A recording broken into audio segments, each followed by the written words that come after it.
Martes 28 de mayo de 2013. Asunto inédito. 20 en el ciclo alternativo, 15 en el ciclo biológico. 4 horas 50 minutos. Algo menos eléctrica y tras el tute hasta Pravia, que por otra parte es muy razonable y consciente, alargar la etapa hasta Cornellana tras la comida. Todo es mentalizarse. Y salvando el paréntesis de Miguel Lana, no puedo obviar el hecho de que en la concesión de la licencia por parte de EzMío, imagino que de su patronato, a la empresa de análisis de medición telomérica de la que María Antonia Blasco Marguenda es cofundadora, LifeLength, conjeturo un orden y afirmo que esa licencia es cedida en el momento en que Barbaciz ha sido relevado por Blasco, algo en lo que tal vez yo pudiera estar absolutamente equivocada, pero por lo que el periodismo de investigación que cuenta con los medios pienso que debería interesarse, porque los que ven la televisión no dejan de ver aparecer en ella inculpados en casos de abuso y apropiación indebida, pero dudo bastante que la inmensa mayoría haya escuchado alguna vez hablar de los telómeros y de la investigación pionera que en esta fase de la historia se lleva a cabo en el mundo y en la que España participa, habiéndose sumado a ella por vez primera para situarse como referente en los puestos de cabeza. Ahora bien, si uno es como yo en el 2009, se siente atemorizado porque está enfermando y no sabe lo que le sucede, pero piensa que puede ser cáncer y acude a una conferencia, donde se va a sentir inmediatamente tranquilizado por la competencia desde la que se le habla y a que se trata de conocer para curar, pero no está acostumbrado a pensar, debido a que el encéfalo no deja de ser un músculo que hay que ejercitar.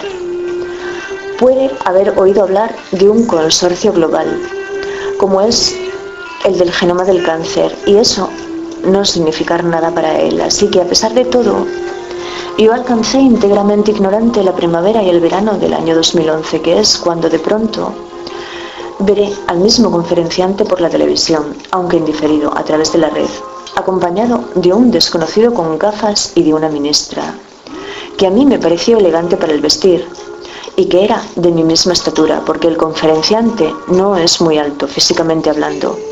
Así que esas correspondencias con la realidad, que eran las únicas que yo estaba capacitada para hacer todavía en ese momento, las hice y no las oculté.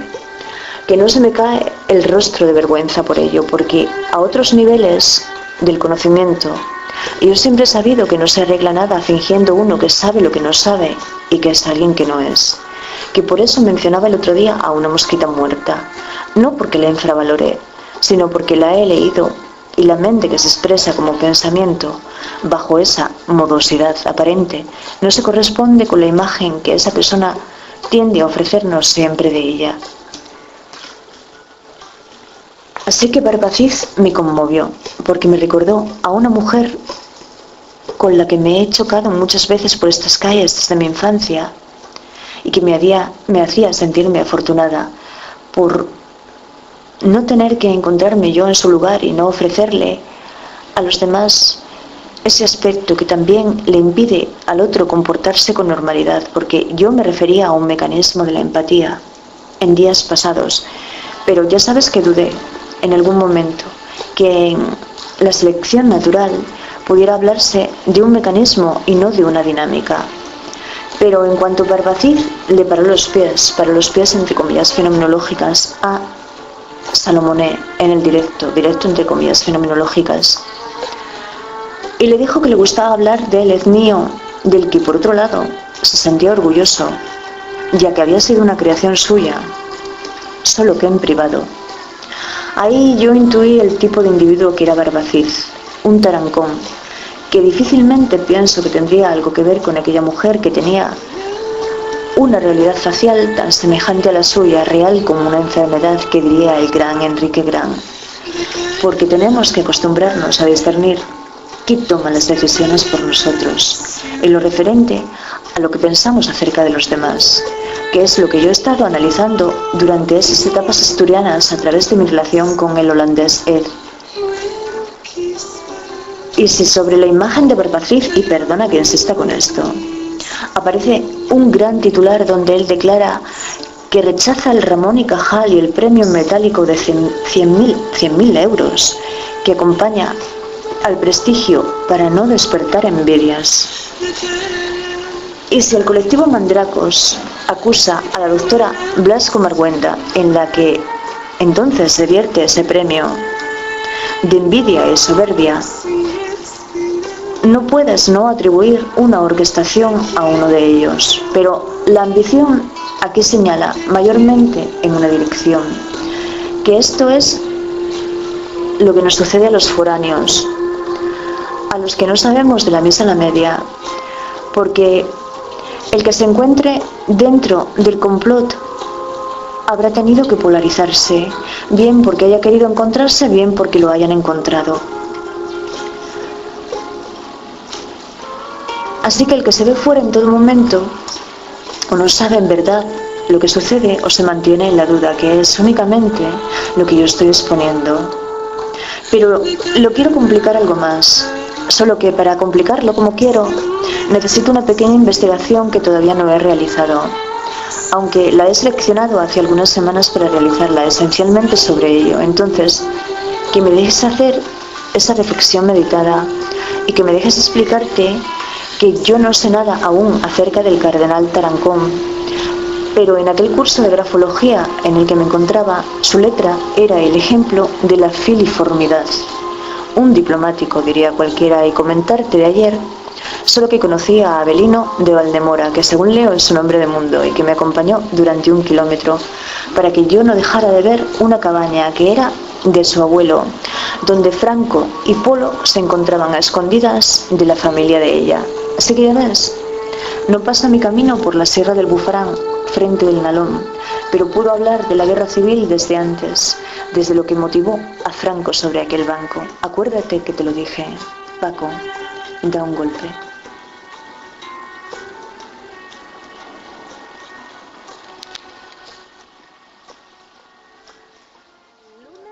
Los lunes a la 1 en punto de las Meanas, es para venir a Valdemora. Ah, genial. El único día. ¿Tú tienes algún problema en ese sentido? No, ¿Este lunes? Nada, no te preocupes. Pues nada, para venir, porque si luego vamos a caminar por ahí, eso... Porque no tengo bichos, no tengo más que a Gervasio, que lo tengo ahí amarrado. Es un pullín pequeño. ¿Un pony? No, yo pony, yo burro. Ah, un burro, bueno. Es un chaval de allá adelante, que lo trajimos para hacernos riegos para las patatas, de allí de las parrucas. Sí. Y dice, como no lo necesito y tenéis bastante que dar y de comer, podéis dejarlo hasta que queráis. Genial. Y ya no se le armó porque pobre burro, que ya sabe rinchar y sabe ganar la cebada, que no sabía. Traía unos cascos así. O sea que está aprendiendo. Está aprendiendo. Vale, pues te llamaría. Voy contigo hasta allá arriba.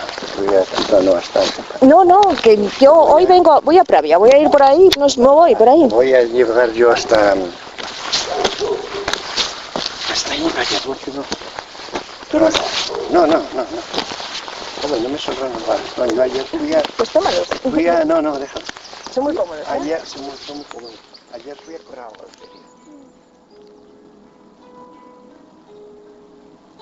Después de haber subido una empinada cuesta dejando a cada lado espléndidos pastizales y zonas de castaños, robes, fresnos, tilos, cerezos y sauces, llegaron a Pravia, pues quiso el rey salirse un poco de la ruta trazada para instalarse en el palacio que había sido de sus tíos, los reyes Adosinda y Silo.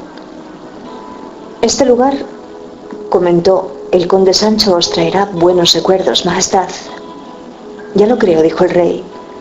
Con mis tíos recuperé un hogar después de haber vivido desde los 7 años hasta los 13 con los monjes del monasterio de Samos.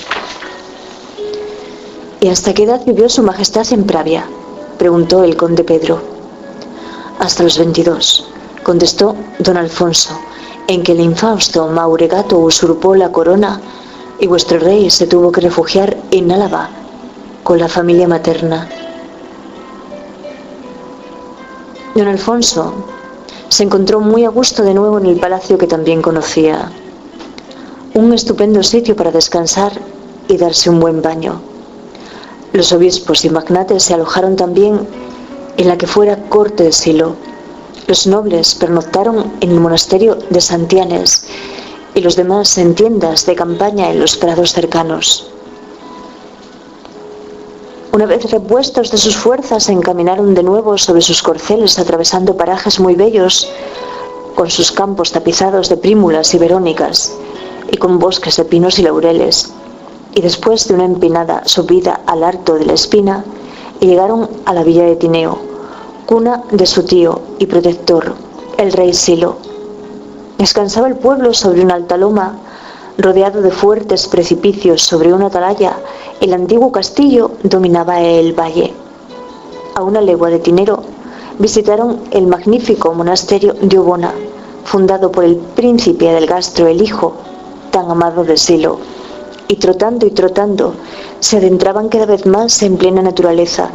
Subían por escarpadas serranías sin atreverse a mirar hacia los impresionantes abismos que se abrían a sus pies, y en medio de esos agrestes y solitarios territorios, increíblemente aparecía la aldea, y cabalgando llegaron los expedicionarios al imponente puerto de Somiedo, y luego se encontraron con un bellísimo lago que despeñaba sus aguas en una torrentera, formando una maravillosa cascada, y admiraron las enormes crestas que formaban la cordillera, los miradores naturales de amplísimos horizontes, los frondosos bosques de hayas, las nieves blanqueando los picachos, la floresta tan espesa y enmarañada.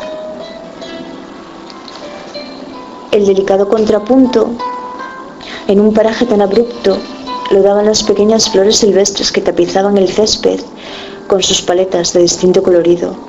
Así la ortiga amarilla y la malva, los brezos rosas y púrpuras, las colas de caballo y los rabos de zorra, amén de los grandes helechos y los acantos, los iris de los pastizales y el nardo blanco, ya habían llegado al puerto del acebo.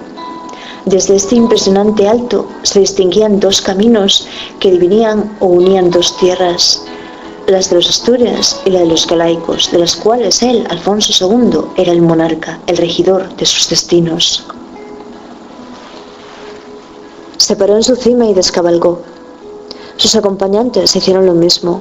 Suponían que el rey estaría recreándose ante una vista tan increíblemente bella, con la grandiosidad de una naturaleza que se mostraba generosa ante ellos. Pero no era así. El rey, siempre parco en palabras, que apenas había intercambiado alguna frase de cortesía con sus acompañantes, estaba ensimismado. Sus ojos azul-violeta, fríos como el cristal, miraban solo dentro de sí mismo, en una introspección hacia su triste pasado, hacia su infancia ya lejana, pero siempre presente, recordando en este momento con claridad la época vivida a sus 7 años. Hoy volvería a Samos, al monasterio de Samos, donde vivió 6 años de infancia recluido con los monjes, educado por ellos, encontrándose extraño y solitario en aquellas lejanas montañas, apartado de su familia y amigos. El paraje que se extendía a sus pies ya no captaba su atención, ni las manchas de los frondosos bosques, ni el llamativo paisaje de un intenso verdor, ni las grises peñas como elefantes dormidos, ni los delicados tapices de las florecillas del campo, los deanduts, las siemprevivas, las manzanillas y los muérdagos. Don Alfonso se sentó en una piedra plana alejado de su séquito, y allí quedó quieto y solitario, recordando y recordando, volviendo a vivir una infancia marcada por la tragedia que le había condicionado toda su vida.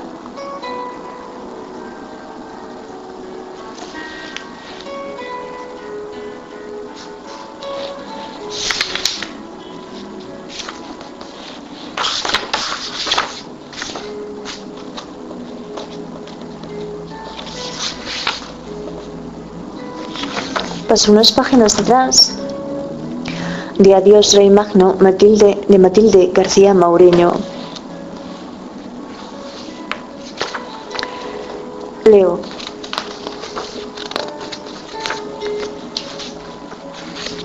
Una cripta, Majestad. Una hermosa cripta de mármol con 3 sepulcros. ¿Y por qué tanta emoción?, volvió a inquirir el rey. Majestad, estamos convencidos. El eremita, los monjes que nos acompañan y yo mismo, que hemos hallado las tumbas del apóstol Santiago y 2 de sus discípulos. No nos precipitemos en sacar conclusiones que pudieran ser falsas, dijo don Alfonso. Veamos, obispo Adolfo, refrésquenos a todos la memoria y díganos los pormenores que recuerde sobre el apóstol Santiago. Majestad, según los hechos de los apóstoles, Santiago el Mayor era hijo de Zebedeo y Salomé y hermano de Juan el Bautista. Eran unos humildes pescadores de Betsaida en Galilea, situada a orillas del lago Genesaret, y con Simeón, Pedro y Andrés fueron los primeros discípulos de Cristo. Después de la muerte de Jesús, Santiago se puso al frente de los cristianos. Herodes Agripa lo ajustició y decapitó en el año 44. Por lo tanto, fue el primer apóstol que sufrió el martirio. ¿Y dónde dicen los evangelios que fue enterrado? ¿Realmente, Majestad? Lo que nos dicen los hechos de los apóstoles es que su cuerpo fue arrojado con su cabeza cortada a las afueras de la ciudad, a merced de los perros, las aves y las fieras, para que fuera devorado y consumido. ¿Y cómo pensáis que después de este testimonio pueda estar enterrado en Galicia? Existe una carta, dijo el obispo Teodomiro, dirigida por el Papa León a los hispanos, en la que habla del traslado de su cuerpo a España. ¿Cómo? ¿De qué manera? Dice la tradición, continuó Teodomiro, que los 2 discípulos suyos, Atanasio y Teodoro, recogieron el cuerpo y la cabeza durante la noche. Llegaron con su carga a la orilla del mar y encontraron en la playa una nave a punto de zarpar. Después de muchos días de navegación, arribaron al puerto de Iria y en un lugar oculto los sepultaron. ¿Qué opináis?, dijo el rey. Habló el conde Pedro. La historia parece altamente fabulosa. Venir con el cuerpo del apóstol desde Galilea a Galicia. Una tradición no siempre tiene bases sólidas, y lo que cuentan resulta imposible de admitir o casi imposible. Tú, Ramiro, ¿cómo ves lo de los enterramientos? Majestad, Iria está construida sobre una antigua ciudad romana. ¿No podría ser el enterramiento de una familia romana? Sí, dijo don Alfonso, pero porque ese enterramiento es tan lujoso y sin embargo está ubicado en un lugar apartado. Si fuese de una familia ilustre estaría en el cementerio. Tú, Ramiro, que eres hombre culto y que llevas tantos años como gobernador en Galicia, tienes que conocer bien su historia. ¿En quién estás pensando? En Prisciliano, Majestad. Háblanos de él. Prisciliano fue un hombre joven, noble, de familia rica, con un gran carisma, de sólida formación intelectual, considerado santo por muchos cristianos y finalmente hereje por la Iglesia. Arrastró tras de sí gran número de seguidores de la clase alta. Decía tener don de profecía. Sus predicaciones eran maniqueas y practicaba el ocultismo. Los herejes Justiniano y Salviano lo consagraron obispo de Ávila y la tensión aumentó en la Iglesia con ese nombramiento. El emperador romano Graciano dictó una orden desterrando a los herejes y más tarde el emperador Máximo los persiguió. En suma, hubo un juicio público y acabó siendo condenado a muerte con 7 de sus seguidores. La ejecución fue llevada a cabo en Treveris, Alemania, en el año 385. Dicen que los 8 ejecutados fueron trasladados a España e enterrados en un lugar oculto de Galicia en riguroso secreto. ¿Algo que objetar? Majestad, intervino el presbítero Brandila. Esta historia tampoco nos consta por escrito y además sería muy difícil, casi imposible, el traslado no solo de sus restos, sino de los otros 7 decapitados. Resulta alto difícil traerlos hasta Alemania, bajándolos por el río Mosela y llegar a introducirlos en Iria siendo unas personas tan perseguidas. ¿Y cómo construirles un mausoleo que podía ser profanado? Por otra parte, solo hay 3 sarcófagos para 8 cadáveres y si se dice que su cadáver se enterró en un lugar ignoto, no puede ser esta cripta, pues se ve que fue sitio de peregrinación. Dejemos por un momento a Prisciliano e intente convencernos que está ahí el apóstol Santiago, dijo el rey. Es cierto, dijo el obispo Teodomiro. que no tenemos muchos datos y que puede parecer difícil que Santiago haya venido a España a predicar regresando a Palestina y morir allí mártir en el año 44. Se duda que hubiera tenido tiempo físico para hacerlo, pero tampoco es imposible. Desde la muerte de Cristo a la suya pasaron 11 años. ¿Y algo tan importante como su venida a España no está documentada?, preguntó el conde Sancho. A la tradición no hay que menospreciarla, y siempre supimos los cristianos que la Virgen se le apareció al apóstol sobre un pilar para rogarle que no abandonase la predicación en España. ¿Y en qué más se basan?, preguntó el conde Pedro. Habló de nuevo el obispo Teodomiro. Hay noticias, libros, como las etimologías de Isidoro de Sevilla, el Breviarium Apostolorum escritos de Ticonius, comentarios de Beato. Su discípulo Clemente dijo que el apóstol Santiago había llevado el evangelio